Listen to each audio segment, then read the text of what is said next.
మనం ప్రతిరోజు కూడా రాబోతున్నటువంటి భవిష్యత్తుకి సంకేతంగా మనకి ఏ ప్రకారంగా కళలు ఉపయోగపడతాయి, ఎటువంటి కళ వస్తే ఎటువంటి ఫలితాన్ని దీన్ని సూచిస్తుంది అనే అంశాన్ని గురించి తెలుసుకుంటున్నాం కదా.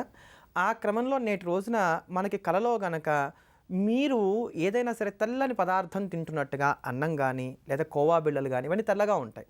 ఇట్లా తెల్లగా ఉండేటువంటి ఏదైనా సరే ఒక పదార్థం తింటున్నట్టుగా కానీ లేక పాలు తాగుతున్నట్టుగా కానీ కళ వస్తే దేనికి సంకేతం, ఇది మంచిదా చెడ్డదా అనే అంశాన్ని గురించి ఈరోజు తెలుసుకుందాం. ఇలా తెల్లని పదార్థాలు తింటున్నట్టుగా కానీ పాలు తాగుతున్నట్టుగా కానీ కల వస్తే చాలా శుభము అని అర్థం. దీనికి వల్ల మనకు రాబోయేటువంటి రోజుల్లో ఆర్థికంగా లాభం రాబోతోంది, అంతేగాక చక్కటి సన్మానం కూడా మనం పొందబోతున్నాం అనటానికి ఇది శుభప్రదమైనటువంటి సూచికగా భావన చేయాలి. అందుకని అత్యద్భుతమైనటువంటి ఒక మంచి కళ కింద దీన్ని మనం పరిగణలోకి తీసుకోవాలి. అయితే ఎప్పటికీ ఈ ఫలితం ఎప్పటికొస్తుంది, దీనికోసం ఎంతకాలం ఎదురు చూడాలి అంటే ఎక్కువ కాలం ఎదురు చూడకుండా త్వరగా ఈ ఫలితాలు రావడానికి గాను ఏం చేయాలి అని అంటే మనకి ఆ ధనలాభం కలిగేంత వరకు కూడా ఎన్ని శుక్రవారాలు వస్తే అన్ని శుక్రవారాల పాటు ప్రతి శుక్రవారం కూడా మహాలక్ష్మీదేవికి ఇంట్లోనే చక్కగా మీకు తోచిన ప్రకారంగా అష్టోత్తరంతో కానీ సహస్రనామంతో కానీ లేక స్తోత్ర పారాయణంతో కానీ మీకు తోచిన ప్రకారంగా చక్కగా పూజ చేసి అమ్మవారికి ఏదైనా సరే ఒక ప్రసాదం నైవేద్యం పెట్టి ఆ ప్రసాదాన్ని 10 మందికి కూడా పంచిపెడుతూ ఉండండి. ఇలా చేస్తూ వచ్చినట్లయితే కనుక ఎప్పుడో జరగవలసినటువంటి శుభం కొంచెం ముందుగానే జరిగి మన మనసు ప్రసన్నతను చెందడానికి కానీ అవకాశం ఏర్పడుతుంది. అంత తేలిగ్గా అంత హాయిగా సుఖంగా మనకు ఉపకరించేటువంటి కళ ఈ కళ.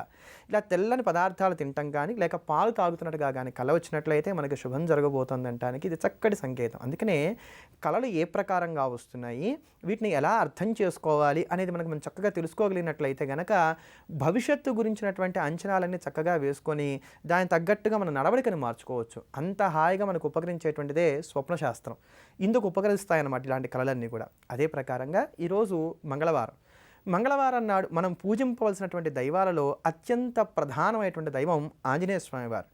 మంగళవారం నాడు ఎవరైతే ఆంజనేయ స్వామి వారిని పూజిస్తారో వారికి ఉండేటువంటి కష్టాలన్నీ కూడా తొలగిపోతాయి. కారణం మంగళవారం నాడే స్వామివారు సీతాదేవిని దర్శనం చేశారు. అందుకని సీతా అమ్మవారు ఆంజనేయ స్వామి వారికి వరం ఇచ్చారు, ఎవరైతే నేను మంగళవారం నాడు పూజిస్తారో వారికి ఉండేటువంటి సమస్తమైనటువంటి కష్టాలు ఏవైతున్నాయో ఇవన్నీ కూడా నశించిపోతాయి అని చెప్పాను. అందుకని మంగళవారం నాడు చేసేటువంటి హనుమదారాధన వలన ఆ రోజు చేసే ప్రదక్షిణాలు కావచ్చు, లేకపోతే ఆకు పూజ కావచ్చు, సుందరకాండ పారాయణ కావచ్చు, స్తోత్ర పారాయణం కావచ్చు, దేని వలనైనా సరే మనకు ఉండేటువంటి కష్టాలన్నీ కూడా చక్కగా తొలగిపోతాయి.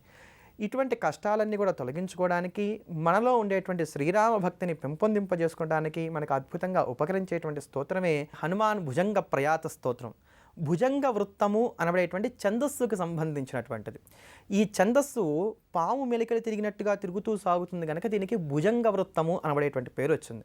అలా మెలికలుగా తిరుగుతున్నటువంటి పదాలతోటి చాలా లాలిత్యంగా చాలా చక్కగా హొయ్యలు ఒలికిస్తూ సాగేటువంటి స్తోత్రం కనుక ఈ స్తోత్రానికి హనుమాన్ భుజంగ ప్రయాత స్తోత్రం అని పేరు వచ్చింది. ఈ స్తోత్రాన్ని నిత్యం పారాయణ చేసినట్లయితే మోక్షదాయకమైనటువంటి రామభక్తి మనలో జనిస్తుంది అని చెప్పి దీనికి ఫలశ్రుతిగా తెలియజేశారు. అటువంటి అద్భుతమైనటువంటి ఆ హనుమాన్ భుజంగ ప్రయాత స్తోత్రాన్ని మనం అందరం కూడా శ్రవణం చేద్దాం. రామదూత యొక్క పరిపూర్ణమైనటువంటి అనుగ్రహానికి పాత్రులమవుదాం. మనం ప్రతిరోజు కూడా మనకు వచ్చేటువంటి కళలు దేనికి సంకేతంగా ఉంటాయి, ఆ కళలను బట్టి మనం ఉండేటువంటి భవిష్యత్తుని ఏ ప్రకారంగా మనం సరిదిద్దుకోవచ్చో తెలుసుకుంటున్నాం కదా. ఆ క్రమంలో నేటి రోజున మనకు ఒక కళ వచ్చింది. ఆ కళలో మన ఎదురింటి వారింటి ముందు పెద్ద గుంపు ఉంది. ఏమిటి గుంపు అంతా ఇక్కడ చేరింది అని చెప్పని మనం చూస్తూ ఉండగా హఠాత్తుగా ఆ గుంపు అంతా కూడా మన ఇంటి ముందుకు వచ్చి మనల్ని పొగడ్డం మొదలుపెట్టింది. ఇలా కనుక మనకు కళ వచ్చింది అనుకుందాం. అంటే ఎదురింటి వారి ముందేమో గుంపు ఉంది, మనం ఏమిటా ఈ గుంపు అంతా ఎందుకు అక్కడ పోగైందని చెప్పని వాళ్ళ వంక చూస్తున్నాం.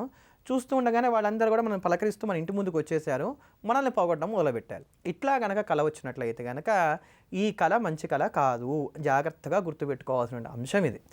ఎదురింటి వారు కానీ లేదా మన చుట్టుపక్కల వాళ్ళు కానీ ఎవరైతే ఉన్నారో వీరి వల్ల కానీ, లేదా బాగా తెలిసినటువంటి వారు మనకి ఎవరైతే ఉన్నారో వారి వల్ల కానీ మనకి ఏదో హాని జరగబోతోంది అంటానికి ఈ కళ మనకి సంకేతం అనమాట. మన చుట్టుపక్కల వాళ్ళ వల్ల కానీ లేకపోతే మనకి బాగా తెలిసిన వారు పరిచయస్తులు ఎవరైతే ఉన్నారో వారి వల్ల కానీ మనకి ఏదో హాని జరగబోతోంది అంటానికి ఈ కళ చాలా స్పష్టంగా తిప్పుతున్నటువంటి సంకేతం కింద దీన్ని భావించాలి.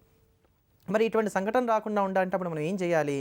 ఈ కళ వచ్చినటువంటి మొన్నటి రోజు నుంచి ప్రతిరోజు కూడా దుర్గా ద్వాత్రింశన్మాలా స్తోత్రం ఏదైతే ఉందో దాన్ని పారాయణ చేయాలి. అంటే దుర్గాదేవికి సంబంధించినటువంటి 32 నామాలు ఉండేటువంటి స్తోత్రానికి దుర్గా ద్వాత్రింశన్మాలా స్తోత్రం అని పేరు. దుర్గా దుర్గమాపద్ నివారణి, దుర్గ మధ్యాహ్నవాసిని, దుర్గమచ్ఛేదిని అంటూ ఇలా ఈ స్తోత్రం సాగుతూ ఉంటుంది. ఈ స్తోత్రాన్ని రోజు కూడా మనం పారాయణ చేస్తూ రావాలి. చాలా చిన్న స్తోత్రం, 32 నామాలు ఉంటాయి అంతే. ఇలా చేస్తూ ఏదైనా సరే ఒక బుధవారం రోజున కొబ్బరికాయకి నల్లని దారం చుట్టి అందులోనే ఒక చిన్న బొగ్గు ముక్క కూడా ఇరికిచ్చేసి, కొబ్బరికాయ తీసుకొని దాన్ని చక్కగా నల్లని దారం చుట్టి దాంట్లోనే ఒక చిన్న బొగ్గు ముక్క కూడా ఇరికిచ్చేసి ఆ కొబ్బరికాయని తీసుకువెళ్ళి ప్రవహించేటువంటి నీటిలో వేసేయాలి. ఇలా చేసినట్లయితే కనుక ఈ స్వప్నం వల్ల మనకు రాబోతున్నటువంటి దోషం ఏదైతే ఉందో, చుట్టుపక్కల వాళ్ళ వల్ల కానీ లేకపోతే మనకు బాగా తెలిసినటువంటి వాళ్ళ వల్ల కానీ ఏదైతే హాని రాబోతుందో అది పూర్తిగా నివారింపబడుతుంది. ఇలా మనకు వచ్చేటువంటి కళలను బట్టి మన భవిష్యత్తుని చక్కగా మనం నిర్ణయించుకుంటూ అడుగులు ముందుకు వేసుకుంటూ వెళ్ళినట్లయితే కనుక మన జీవనం సుఖంగా, ఆనందంగా, హాయిగా, ఆనందప్రదంగా సాగిపోతుంది. అదే ప్రకారంగా ఈరోజు బుధవారానికి అధిష్టాన దేవత మనందరికీ కూడా మహావిష్ణువు. విష్ణు సంబంధమైనటువంటి నామాలన్నింటిలోకి కూడా నారాయణ నామానికి ప్రత్యేకత ఏమిటంటే నిత్యము కూడా నారాయణ నారాయణ నారాయణ అని ఎవరైతే జపిస్తారో వారికి అంచెమందు మోక్షం కలుగుతుంది, వైకుంఠ పదవి లభిస్తుంది అని. వైకుంఠం అంటే కుంఠము లేనటువంటిది, వంకర లేనటువంటి, ఎటువంటి వికారములు లేనటువంటిది అని అర్థం. వికారములు లేనటువంటి మోక్ష స్థితి ఏదైతే ఉందో అది పొందగలుగుతారు. అందుకనే నారాయణ నామాన్ని నిత్యము కూడా జపిస్తూ ఉండాలి. నారా అంటే జ్ఞానము, జ్ఞానమునకు ఆశ్రయాన్ని ఇస్తాడు కనుక స్వామివారికి నారాయణుడు అనబడేటువంటి పేరు ఉంది. అంటే జ్ఞానాన్ని ఎవరైతే పొందాలనుకుంటున్నారో వారు కూడా నిత్యం కూడా నారాయణ నామస్మరణ చేయాలి. అటువంటి ఆ నారాయణ నామస్మరణ చేస్తూ జ్ఞానాన్ని మనమందరం కూడా సముపార్జన చేసుకునడానికి గాను ఉపకరించేటువంటి అద్భుతమైనటువంటి నారాయణ స్తోత్రాన్ని మనమందరం కూడా శ్రవణం చేద్దాం. ధన్యులమవుదాం.